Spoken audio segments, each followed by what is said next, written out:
기도는 성도들이 하나님과 소통하는 것입니다.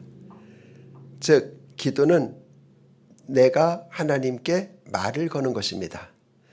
하나님께서는 우리가 하나님께 말 거는 것을 늘 들을 준비를 하시고 계십니다. 기도는 단순한 의무가 아니라 성도의 대단한 특권입니다. 기도의 특권을 마음껏 누려야 우리가 하나님께서 주시는 생명의 약속들을 풍성하게 받을 수가 있습니다. 여러분, 살면서 우리는 기도가 잘 안 될 때가 있을 수가 있습니다. 그럴 때 어떻게 하면 좋겠습니까? 바로 예수님께서 주신 기도를 하나하나 음미하면서 하나님 앞에 기도를 여러 번 또 장시간 해보시기를 바랍니다. 기도란 내가 가지고 있는 것이 한계가 있다고 하는 자기 고백에서 비로소 시작이 되는 것입니다. 그러면 내 힘으로 살아갈 수가 없다는 확인이 바로 기도입니다. 그러므로 기도는 나보다 더 크신 분을 향해서 소리 치는 것입니다. 말을 거는 것입니다. 내 문제를 아뢰는 것입니다. 그래서 전쟁터에 나가는 사람치고 유실론자가 되지 않는 사람이 없다고 합니다. 위기가 닥치면 하나님을 한 번도 불러본 적이 없지만 하나님 하고 찾는다고 합니다. 기도란 나보다 더 큰 존재에 대하여 말을 걸고 내 문제를 아뢰는 것입니다. 그래서 우리가 하나님 앞에 기도를 할 때 우리 예수님께서 가르쳐 주신 기도를 늘 생각을 해보시기를 바랍니다. 먼저 하나님의 이름을 부르는 것이지요. 귀신의 이름을 부르는 것이 아니고 세상의 비인격적인 것의 이름을 부르는 것도 아니고 또 알지 못하는 신을 부르는 것도 아닙니다. 내가 믿고 사랑하는 창조주 하나님, 구원자 하나님의 이름을 부르는 것입니다. 그래서 예수님께서는 하늘에 계신 우리 아버지라고 부르라고 하셨습니다. 우리는 이 땅에 있고 하나님은 하늘에 계십니다. 근본적으로 나와 하나님은 달라도 너무너무 다릅니다. 하나님은 초월적인 분이시고 우리는 이 땅에 살고 있는 유한한 그런 존재입니다. 그런데 그분이 우리 아버지입니다. 이 말은 가장 내게 친근하시고 가장 내게 가깝고 친밀하시다. 그런 의미가 아버지, 아빠라는 의미가 되겠습니다. 그렇죠. 가정에서 어린 자녀에게 가장 가깝고 친밀한 그리고 의지할 만한 자기를 가장 사랑하는 존재가 누구예요? 아빠인 것입니다. 그 하나님을 너희가 아빠라고 부르라는 말은 바로 그런 의미가 되는 거죠. 그래서 기독교는 이 초월과 친밀, 내재 이 두 가지가 함께 어우러진 것이 바로 기독교의 힘입니다. 능력입니다. 하나님은 우리와 결코 관계를 맺을 수 없고 우리가 만질 수 없고 손으로 맞닿을 수 없는 우리가 전혀 다른 하늘에 있는 분, 초월적인 분이지만은 그러나 하나님은 철저하게 우리의 삶에 임하셔서 다가오셔서 너는 내 사랑하는 아들, 내 사랑하는 딸이라, 내 기뻐하는 자라라고 말씀을 하시는 우리 아빠, 아버지가 되십니다. 우리가 그래서 하나님을 아빠라고 부르는 것은 초월적인 분이지만 내게 가장 친밀하신, 그러니까 내게 가장 멀리 계신 초월적인 분이지만 내게 가장 가까이 계신 그런, 내 심장보다도 더 가까이 계신 그런 분이라는 의미. 그러니까 이 두 가지가 상반되죠. 그런 의미가 되겠습니다.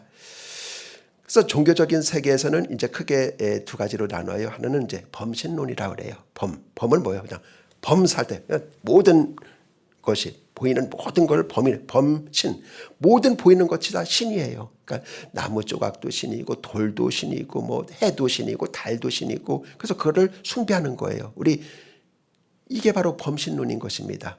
그래서 이 세계에 신적인 것이 다 들어있다는 거예요. 소위 우리나라 무속신앙 있죠. 거기 돌 앞에 가서 빌고 나무 앞에 가서 빌고 햇님 빌고 달님 빌고 이렇게 하지 않습니까? 이게 다 무속신앙입니다. 힌두교, 인도의 힌두교에서 발원한 모든 신앙이 다 무속신앙입니다. 거기에는 결정적인 약점이 있는데 뭐냐면 초월자가 없다는 거예요. 초월자. 즉 초월적인 능력이 없다는 거예요. 문제를 해결할 만한 능력이 그 종교에는 실질적으로 없다고 하는 것입니다. 또 여기와 이제 정반대로 뭐가 있느냐면 이실론이라, 이게 데이즘이라 해가지고 이실론이라 이렇게 있어요. 이것은 또 정반대입니다. 하나님은, 신은 하늘과 땅을 만든 것은 맞다. 그런데 더 이상 만들어만 놓고 더 이상 관여하지 않는다는 거예요. 그냥 법칙에 따라서, 원리에 따라서 지들이 다 알아서 돌아가게 만들고, 하나님은 저 멀리 초월에 계시고 거기에만 좌정해 계시고 더 이상 자기의 창조물에 대해서, 피조물에 대해서 관여하지 않는다. 그러니까 초월만 강조하는 거예요. 초월에 계신다. 더 이상 이 땅에 관여하지 않는다. 뭐 내려오지도 않고 임재하지도 않고 내재하지도 않고, 이거를 말하는 종교가 바로 데이즘, 이실론입니다.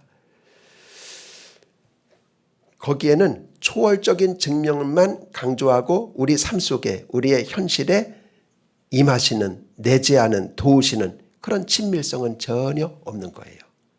그런데 기독교가 갖고 있는 강력한 힘은 뭐냐면, 초월하시는 하나님과 우리 속에 친밀하게 오셔서 내재하시는 그 하나님이, 여러분, 변증법적으로 놀랍게 발전한다는 거예요. 변증법이 뭐냐면요, 두 개가 상충돼, 정반대야. 근데 이것이 어우러지고 합쳐져서 더 놀라운 것을 창출하는 것, 이게 변증법이거든요.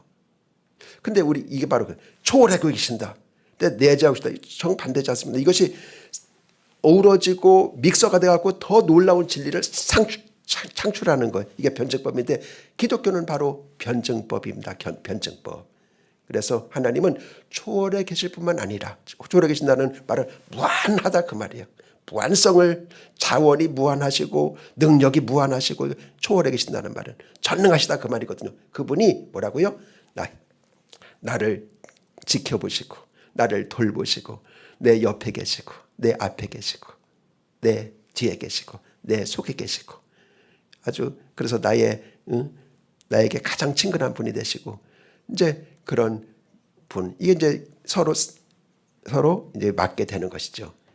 그래서 하나님은 온 천지를 만드셨지만 마치 우주에 나 하나만 있는 것처럼 그렇게 나를 보시고 내게 다가오시고 나를 다루십니다. 이렇게 한 사람 한 사람을 소중히 여기면서, 공동체 전체를 소중히 여기면서 우주 전체를 인도하시는 분, 그분이 바로 우리 하나님이시다 하는 것입니다.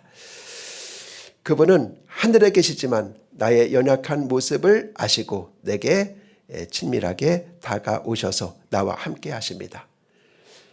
그래서 이 구약적인 배경에서, 이제 성경적인 배경에서 이 아빠라고 하는 용어, 그 단어, 그 의미는 사랑을 표현하는 그 확실한 단어가 바로 아빠라는 용어예요. 하나님이 우리 아빠가 되신다면은 하나님이 너를 무척 사랑하신다라고 하는 그런 확인이 되는 거예요. 확인. 그리고 또 이 말은 두 번째 의미는 뭐냐면 그분께 대한 의존이 되는 거예요. 아기는 아빠에게 무조건 의존하지 않습니까? 의지하지 않습니까? 그런 뜻이에요. 우리가 무조건 내가 최고로 사랑받고 있다, 이런 확인이 될 뿐만 아니라, 증거가 될 뿐만 아니라 내가 그분을 의지할 수 있다, 그런 의미가 되는 것이고요. 마지막은 이제 순종할 수 있다. 그렇죠. 아이는 뭐예요? 아빠의 사랑을 받습니다. 그래서 아빠를 의지합니다. 그리고 아빠의 말에 순종합니다. 그래서 아빠라는 의미가 바로 그런 의미를 갖고 있습니다. 즉 하나님의 사랑을 확신하고 그를 의지하고 그리고 그에게 순종을 서약하는 것이 되겠습니다. 그래서 우리 아이들이 우리에게 달려올 때 그렇게 하는 것입니다. 그래서 하나님을 아빠라고 부르는 것은 하나님의 사랑을 강조하면서 우리의 하나님에 대한 의존과 순종을 표현하는 그런 단어가 바로 아빠라고 하는 그런 단어가 되겠습니다. 그래서 이제 하늘에 계신 우리 아버지라고 시작하라는 거예요. 그래서 우리 하나님은 무한한 차원을 가지신 초월에 계신 분입니다. 근데 우리 아빠가 되세요. 그분이 내려오셔서 나와 함께 하시고 내게 가장 친근한, 그리고 도와주는, 책임지는 그런 아빠가 되어주시는 분이십니다. 그래서 그분에게 예수님은 기도를 대상이라고 부르라고 말씀을 하시면서 먼저 이제 예찬이 나오는 거예요. 그분을 찬양하는 그런 예찬이 처음에 이제 세 가지가 모두가 예찬의 성격이 되겠습니다. 이게 한마디로 우리가 알기 듣기 쉬운 용어로 말하면 먼저 감사를 드려라 그 말이에요. 먼저 감사를 드려라. 옛날에 이상제라는 분이 있었습니다. 그 일제가 강제 통치할 때 그분은 이제 민족적인 지도자입니다. 그가 독립만세 부른 것으로 인해서 끌려가서 일본 순사에게 매를 많이 맞았습니다. 그럴 때마다 독립만세 하는 것입니다. 일본 순사는 독립만세 하지 말라고 매를 때리는 것인데 매를 때릴 때마다 독립만세를 외치는 것입니다. 그러니까 때린 사람이 나중에는 지칠 정도가 됐습니다. 그때 이상제 씨가 아주 명답을 했는데 뭐라고 이야기를 했는가 하면은 나를 건드리면 내 속에서는 독립만세라는 말밖에는 나올 게 없습니다. 왜냐하면 나는 내 목까지 독립만세로 가득 차 있기 때문에 나를 조금만 건드려도 터져 나오는 말은 독립만세라는 말밖에는 없습니다. 그렇게 대답을 했습니다. 그러므로 건드리지 말라. 건드리면 죽을 때까지 독립만세를 부를 것이다 그랬습니다. 우리도 마찬가지. 우리 마음속에 여러분 하나님의 은혜가 가득 차 있고 성령이 가득 차 있고 하면은 이것을 봐도 감사하고 저것을 봐도 감사하고 이런 사람을 봐도 감사하고 저런 것을 당해도 감사하고 감사밖에는 나올 게 없습니다. 그것도 구체적으로 감사의 내용을 말합니다. 하나님 이런 게 감사하네요. 그런데 우리가 보면은 감사하다는 말을 하지 않고 어떤 사람은 뭐예요? 처음부터 끝까지 주세요. 이것 주세요. 이거 해결해 주세요. 근데 그게 다급하다 그 말이죠. 그래서 그것만 이야기를 하는 분도 간혹 있습니다. 근데 이것은 은혜가 없는 기도입니다. 속에 은혜가 전혀 없는 기도예요. 감사가 전혀 없는 기도입니다. 이런 기도는 응답도 없어요. 아무리 어려워도 감사가 먼저입니다. 하나님의 이름을 우리가 이제는 그리고 나서 이제 부를 때 뭐냐? 하나님은 거룩하십니다. 나를 통해서 거룩히 여김을 받으시옵소서.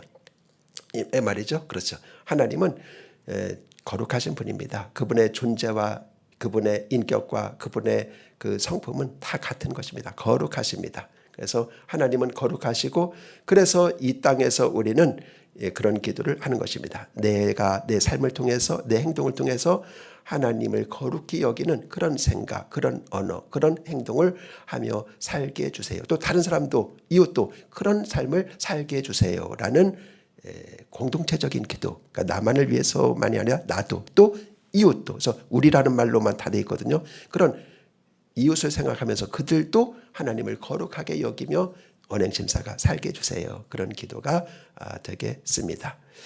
즉 하나님의 이름을 높이는 거죠.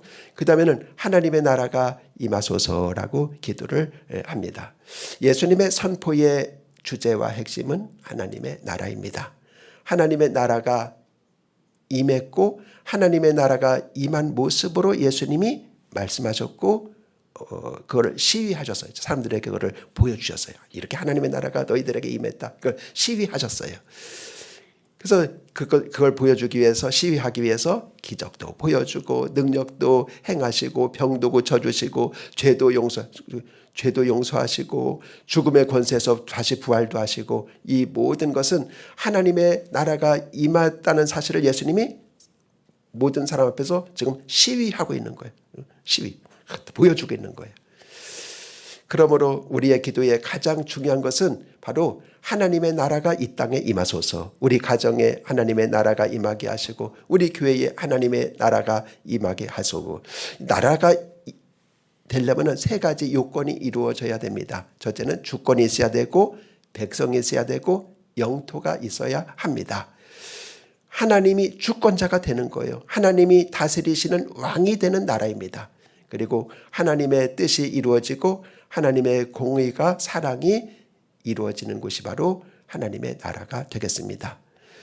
그리고 하나님을 아버지라고 부르는 성도들이 여러분 하나님의 백성입니다. 그들이 여러분 있어야지 하나님의 나라가 이루어지니까 그러니까 우리 마음속에서부터 먼저 하나님의 나라가 임해야 되는 것이죠. 그리고 하나님의 영토는 바로 여러분의 가슴 속의 영토입니다.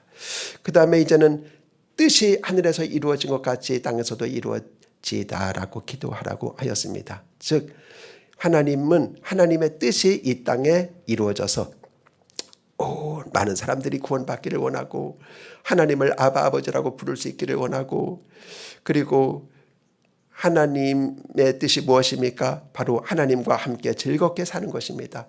그래서 이런 세 가지의 그런 예찬이 정원이 나타나 있는 것입니다. 그리고 나서 이제는 우리의 삶과 직결된 네 가지가 나와요. 그 중에 첫 번째가 이제 일용할 양식을 주세요. 내가 이제 가장 필요한 게 뭐냐면 사실 안 먹고는 살 수가 없어요. 그래서 일용할 양식인데, 양식을 먹으면 뭐가 돼요? 힘이 나요. 힘이, 즉 에너지가 생기는 거예요.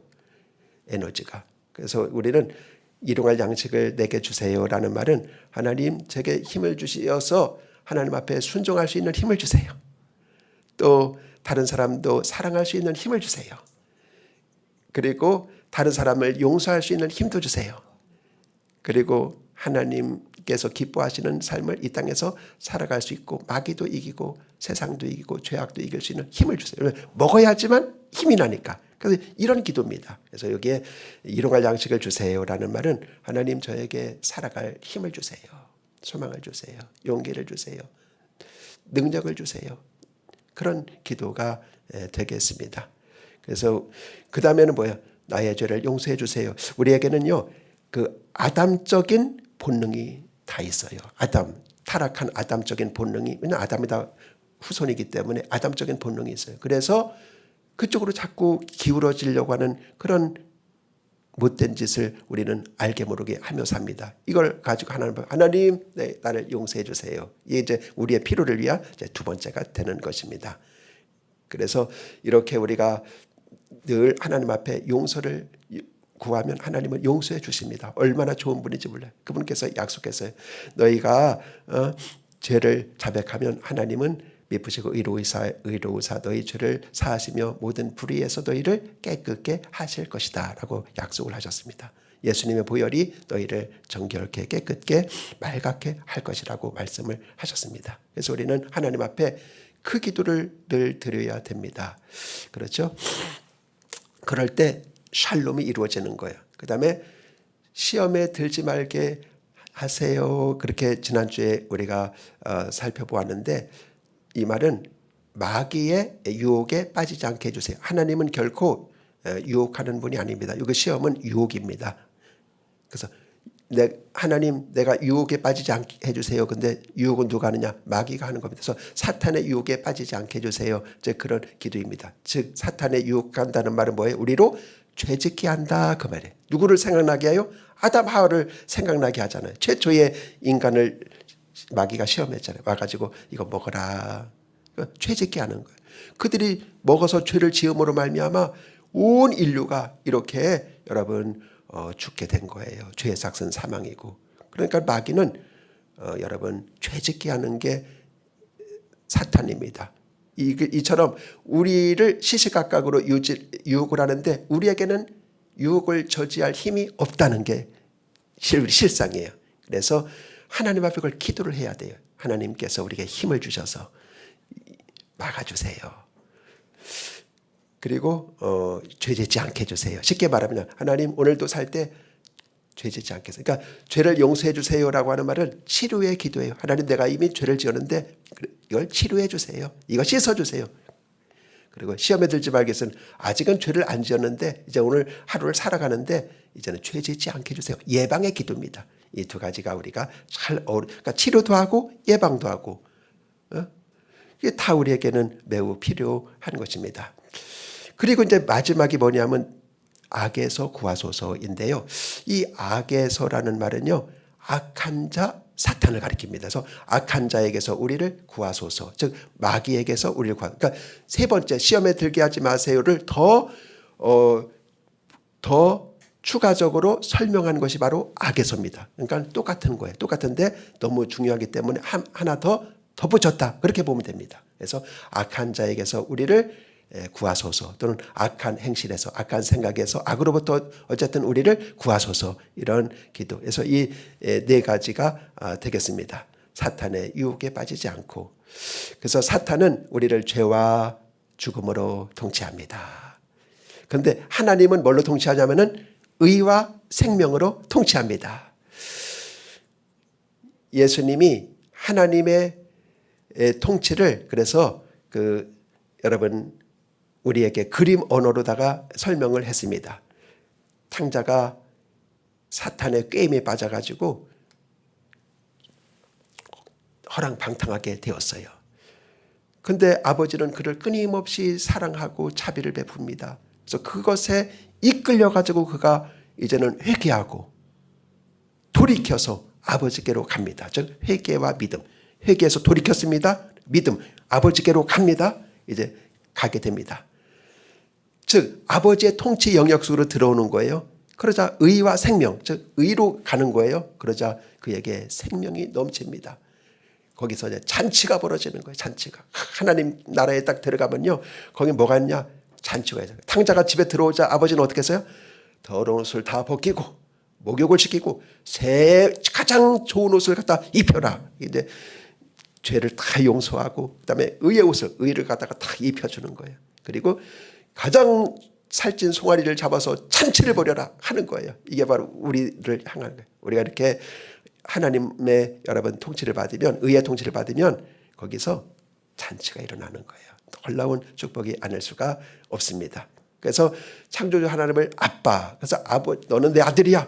저는 아들이 아니에요. 그냥 종처럼 여겨주세요. 그러니까 아니야. 너는 내 아들이야. 나를 아빠라고 불러 하면서 너는 이제 상속자야. 상속자라는 말은 하나님의 무한한 차원을 끌어쓸 수 있다는 자격이 되는 거예요. 상속자라는 말은 하나님의 초월성, 무한한 차원을 네가 이 땅에서 끌어쓸 수 있어. 기도로 끌어서. 그리고 하늘나라 가서는 그거를 네가 전부 차지하고 유산으로 상속으로 받게 되는 거야. 그러니까 이 땅 살 동안에 그거를 끌어써라. 이게 바로 아빠라는 의미가 됩니다. 너는 내 아들이야. 나는 너의 아빠야.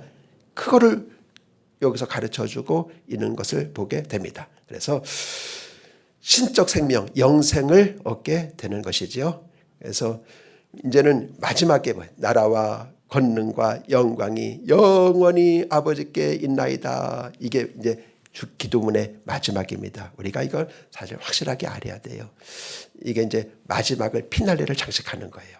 얼마나 멋있는지. 이걸 우리가 영광송이라고 이렇게 부를 수가 있습니다. 영광송. 나라와 권능과 영광이 영원히 아버지 것입니다. 나라는 아까 초두의 예찬에서 이야기했죠. 하나님의 나라가 임하소서. 그 나라, 하나님의 나라는 영원합니다. 여러분 보면은 바벨론도 무너졌고 로마도 무너졌고 헬라도 무너졌고 아수르도 무너졌고 다 그렇습니다. 나중에는 이 땅에 있는 미국도 무너질 것이고 중국도 무너질 것이고 다 그래요. 근데 하나님의 나라는 여러분 갈수록 더 번창하고 사울의 나라는 점점 약해지고 다윗의 집은 점점 강하여지니라 하는 것처럼 다윗의 집은 하나님의 나라를 상징하는 거예요. 하나님의 나라는 점점 강해지고 완성되는 거예요. 그래서 그 나라가 영원히 아버지께 있습니다 하고 우리 하나님 앞에 영광을 돌리는 거죠. 그 다음에 그 권능이 아버지께 영원히 있습니다. 권능은 권세 플러스 능력이에요. 권세와 능력이 영원. 권세. 아까 예찬에서 그랬잖아요. 뜻이 하늘에서 이루어진 것은 이 땅에서 이루어지다. 하나님은 말씀하시니까 그 말씀대로 뜻이 다 이루어졌어요. 빛이 있으라 하니까 그 말씀대로 빛이 생겼고 그 다음에 해와 달과 별아 있으라 하니까 이게 바로 하나님의 권세입니다. 말씀하면 모든 만물이 다 순종하는 겁니다. 그리고 얼마나 능력이 있어요. 예수님이 자연 만물을 향해서 고요하라 하니까 그 바다도 조용해졌고 나오너라 하니까 나사로가 나오고 모든 것이 거기에 순종하지 않습니까? 이게 능력이지 않습니까? 그래서 모든 권세와 하늘의 권세와 능력이 전부 하나님께 있는 거예요. 권세와 능력, 권능 이것이 아버지께 즉 하나님께 영원히 있습니다. 그리고 마지막이 뭐예요? 영광이 영광이 영원히 있습니다. 아버지께 영광을 뭡니까? 예수님께서 기도했죠. 아버지의 이름이 거룩히 여김을 받으시오며 그렇습니다. 오직 하나님만이 영광을 받으실 분입니다. 하나님만이 찬양을 받으실 분입니다. 하나님만이 높임을 받으실 분입니다.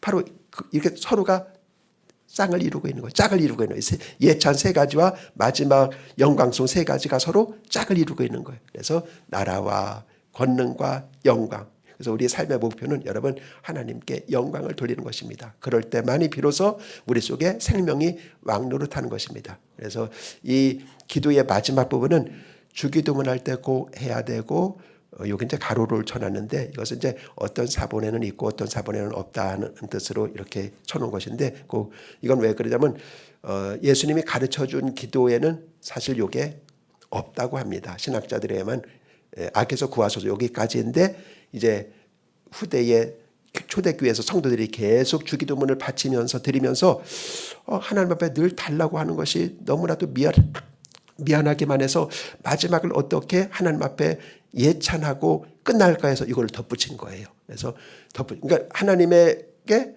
그 응답이라고 볼 수 있어요. 기도하고 하나님의 응답이다. 또 하나님 앞에 마지막으로 영광과 찬양과 감사를 드리는 것이다. 이렇게 끝맺는 것으로 그들이 덧붙였습니다. 그러니까 우리는 감사해야 되죠. 또 초대교회 그 성도들에게 감사해야 돼요. 이렇게 좋은 유산을 우리에게 물려주셔서 감사합니다. 이렇게 해야 되는데, 그래서 우리가 주기도문뿐만 아니라 우리의 일상 기도에서도 하나님 앞에 열심히 구하지 않습니까? 그리고 나서 마지막에 영광이 영원히 하나님 앞에 있습니다. 또는 나라와 권능과 영광이 영원히 삼위 하나님께 있습니다 하고 기도를 끝맺는다면 하나님께서 얼마나 기뻐하시겠습니까? 그렇다. 너는 하나님 마음에 쏙 든다. 내가 너에게 무엇을 줄까? 마음대로 구하라. 네가 좀 구했지. 그거 이미 다 응답받았어. 그렇게 하나님이 말씀하지 않겠어요? 우리가 기쁜 마음으로 일어날 수 있는 거예요. 기도를 하고 마지막에 이렇게 피날레를 영광 속으로 바치면 우리가 일어날 때 뭐예요? 하나님께 응답받았다. 하나님이 내 기도 들으셨다.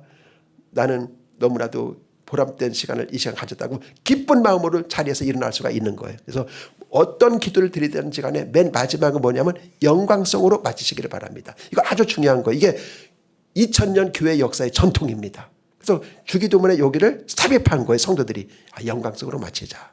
그래서 가로를 쳐놓은 겁니다. 어떤 사본에는 없다. 즉 예수님은 그 전까지만 가르쳤는데 나중에 성도들이 요거를 덧붙인 겁니다. 그래서 우리도 그걸 배워가지고 이렇게 영광성을 덧붙이면 얼마나 좋을까 이런 생각이 듭니다. 그래서 요 기도할 때마다 나라와 권능과 영광이, 영원이라는 말이 뭐예요? 시간을 초월한다는 말이에요. 영원히 아버지의 것이고 아버지에게 있습니다. 즉 삼위 하나님께 있다는 거예요. 예수님, 성령님, 하나님께 있습니다. 이런 고백을 하고 들을 때 하나님께서 기뻐하시고 우리는 거뜬하게 기쁘게 자리에서 일어날 수가 있는 것이고 이미 응답을 받은 거예요. 응답을 받고 살아가는 자로 살아갈 수가 있게 되는 것입니다. 오늘도 이 영광송을 늘 드리는 여러분과 제가 되시기를 주님의 이름으로 축원드립니다. 하나님 아버지 감사합니다. 오늘은 주기도문의 마지막 문장인 영광송에 대하여 같이 말씀을 나누었습니다.